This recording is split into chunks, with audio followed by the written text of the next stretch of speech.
My name is Melissa Seghal. I am the Senior Campaign Leader and Coordinator for Sea Shepherd's Operation Infinite Patience campaign in Taiji, Japan. So why are so many volunteers traveling to a coastal town in Japan from all over the world?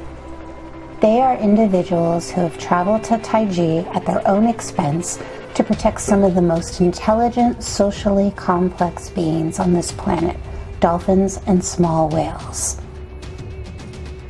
They are the volunteer crew of Sea Shepherd Conservation Society's Operation Infinite Patience campaign. They are Sea Shepherd's Cove Guardians. Each day throughout Taiji's 6-month drive hunt season, the Cove Guardians monitor the hunting boats leaving Taiji Harbor in search of a dolphin pod.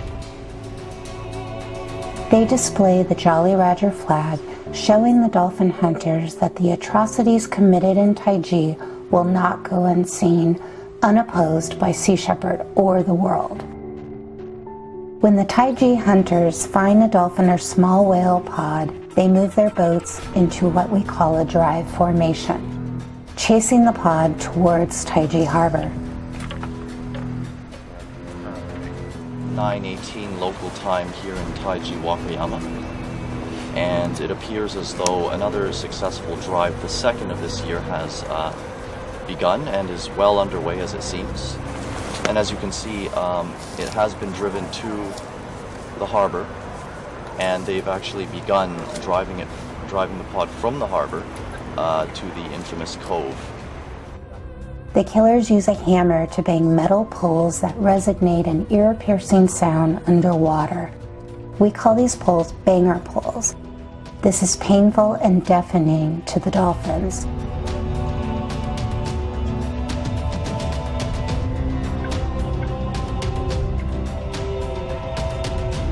The resulting wall of sound frightens and disorients the pods of sound-sensitive cetaceans who use sound to navigate, making escape nearly impossible.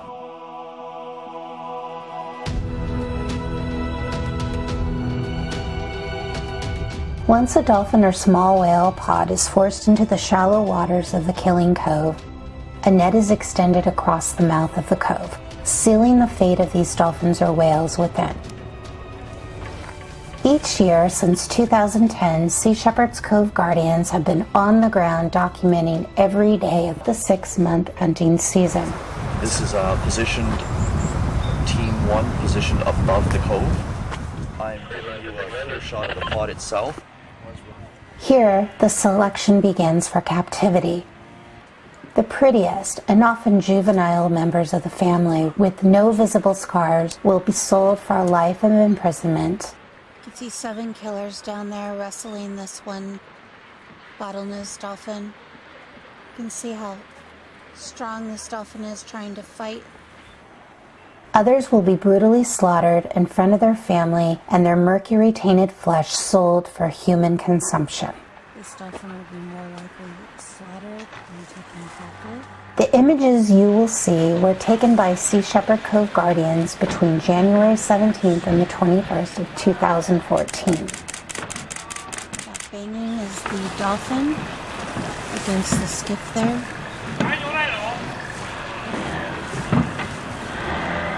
Though you might find it difficult to watch this, we owe it to the dolphins. We must not turn away because viewing these images is nothing compared to what these dolphins endure. Information is power. The world has a right to know what is happening to wild, migrating dolphins and whales as they try to swim past the deadly shores of Taiji. These dolphins and small whales belong to the oceans, not Japan. You can hear the killers yelling and screaming. The killing method used is called pithing. A metal rod is hammered into the spinal cord just behind the blowhole of the dolphin. This is supposed to paralyze the dolphin, but often just injures them. They thrash and writhe in severe pain until they bleed out from internal injuries or drown in their own blood within the shallow water. This is what the Japanese government and Taiji Fisheries Union claim to be a humane, quick, and painless death. The Cove Guardians have documented proof that these dolphins or small whales take as long as 15 to 30 minutes to die, and often seen still conscious en route to the butcher house, where some are gutted while still alive. It's one of the meat packers.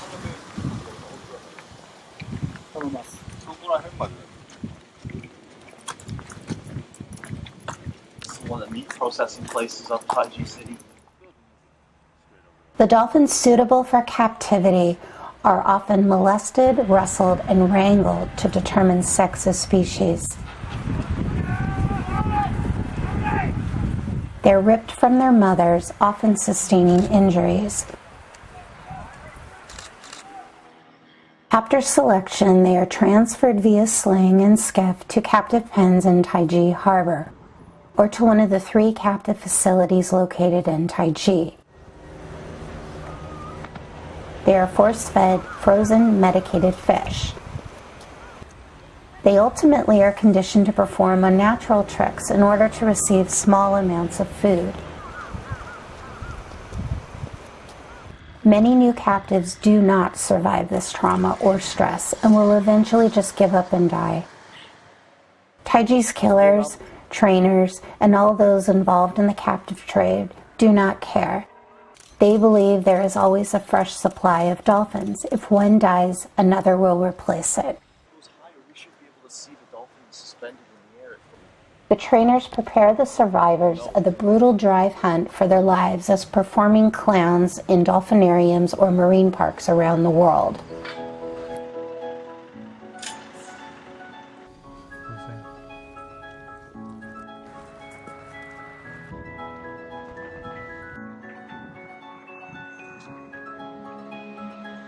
To think that just a few days before, they swam freely in the open sea with their families. Taiji goes to great lengths to hide its secret, displaying tarps and barricades to block any kind of view of the captive dolphins.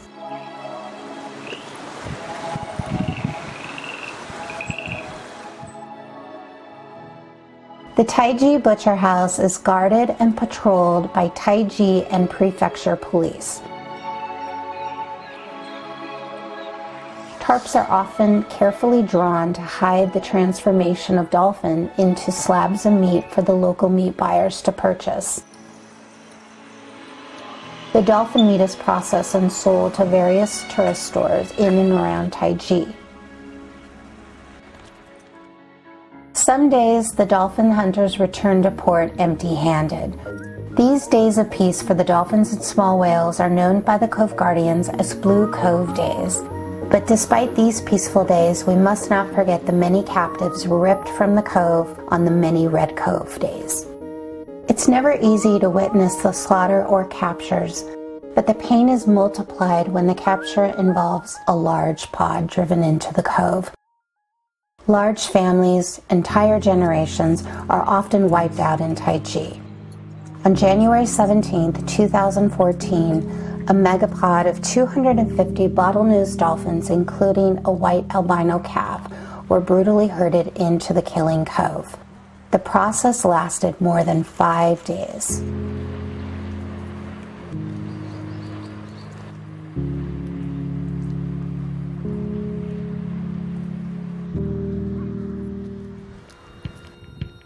Trained dolphins are transported in small, dark, coffin-like crates by either truck, boat, or plane, sometimes thousands of miles around the world.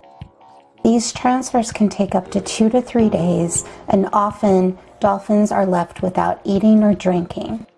They begin to lose their strength and sometimes simply do not have the will to survive. Taiji is ground zero for the multi-billion-dollar global captive dolphin trade. The demand for captive cetaceans is what truly fuels and funds the slaughter. There is blood on every ticket to aquariums, marine parks, and swim with dolphin programs that hold cetaceans captive. It's important while we're here on the ground documenting this every day for 6 months. The atrocities just continue. This is just one example of how horrific this place is here, and that they are allowed to take these dolphins from their home, the ocean, and sell them. This pot is worth multi-millions of dollars, and it just proves that this is not about culture and tradition. It's about greed and profit, and if people still continue to support the captive trade, this will continue. Yes, and it's a very difficult thing that you're doing. I can imagine how traumatic it must be for all the volunteers. The problem, of course, is that we're limited because we have to stay within the boundaries of the law and the boundaries of reality, and that's why we call it Operation Infinite Patience, because all we can do is be there to make sure that this is not out of sight and out of mind, and what you're able to do is bring the horror of Taiji to the rest of the world. Everybody who loves the ocean, who loves dolphins, is watching this and giving whatever support we can, and hopefully calling the Japanese consulates and embassies around the world to let everybody know just how angry and how upset and disappointed everybody is with the nation of Japan for allowing this barbaric activity to continue. The very first dolphin taken today was the baby albino, which is going to be quite profitable. Nothing cultural about taking that baby away from its mother. Taiji dolphin hunters and trainers are searching for the most valuable dolphins, such as the rare albino bottlenose crab or the white Rizo dolphins.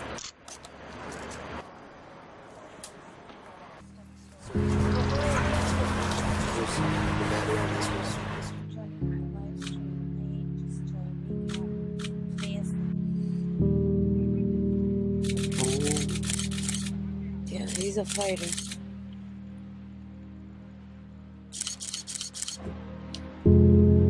Decide to hold the remainder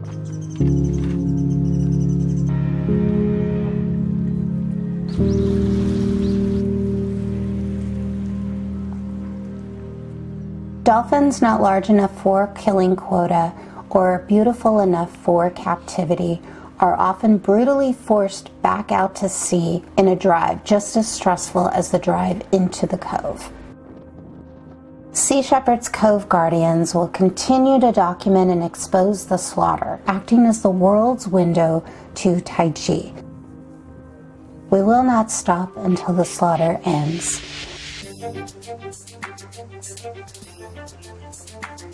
Sea Shepherd is not just an organization, it is a movement, and Taiji cannot stop a movement.